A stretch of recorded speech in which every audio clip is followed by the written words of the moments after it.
ഒബ്സീവ് compulsive disorder ആഴത്തിലുള്ള ഉത്കണ്ഠയ്ക്ക് കാരണമാകുന്ന നുഴഞ്ഞുകയറ്റ ചിന്തകളുടെയും നിർബന്ധിത പെരുമാറ്റങ്ങളുടെയും ഒരു ചക്രം കൊണ്ടുവരുന്നു. തെറാപ്പിയും വൈദ്യപരിചരണവും അത്യന്താപേക്ഷിതമാണെങ്കിലും സമാധാനവും സ്വാതന്ത്ര്യവും ആഗ്രഹിക്കുന്നവർക്ക് ബൈബിൾ ശക്തമായ ആത്മീയ പിന്തുണ നൽകുന്നു. ആദ്യപടി ദൈവം നമ്മുടെ ഉത്കണ്ഠാകുലമായ മനസ്സുകളെ മനസ്സിലാക്കുന്നുവെന്ന് തിരിച്ചറിയുക എന്നതാണ്. സങ്കീർത്തനം 94:19 പറയുന്നു, എന്റെ ഉള്ളിൽ ഉത്കണ്ഠ വലുതായിരുന്നപ്പോൾ ദൈവത്തിന്റെ ആശ്വാസം എനിക്ക് സന്തോഷം നൽകി.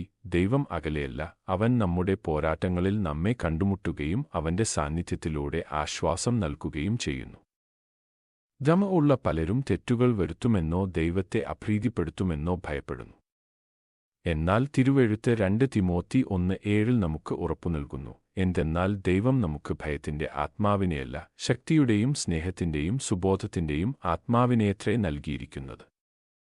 അവന്റെ ആത്മാവ് പീഡനമല്ല, സമാധാനം നൽകുന്നു. ദൈവത്തിന് നിയന്ത്രണം കീഴടങ്ങുക എന്നതാണ് പ്രധാനം.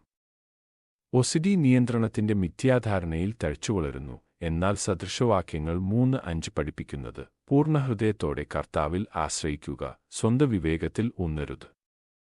ദൈവത്തിന് ഉറപ്പിന്റെ ആവശ്യകതയെ വിട്ടുകൊടുക്കുന്നത് വിശ്രമത്തിലേക്കുള്ള വാതിൽ തുറക്കുന്നു. സത്യം കൊണ്ട് മനസ്സിനെ പുതുക്കുക എന്നത് മറ്റൊരു ബൈബിൾ തന്ത്രമാണ്. നമ്മുടെ മനസ്സിന്റെ പുതുക്കലിലൂടെ രൂപാന്തരപ്പെടാൻ റോമർ 12:2 നമ്മെ വിളിക്കുന്നു.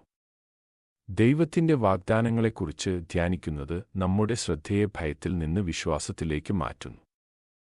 അവസാനമായി, സ്ഥിരമായ പ്രാർത്ഥന ദൈവത്തെ നമ്മുടെ ദൈനംദിന യുദ്ധത്തിലേക്ക് ക്ഷണിക്കുന്നു.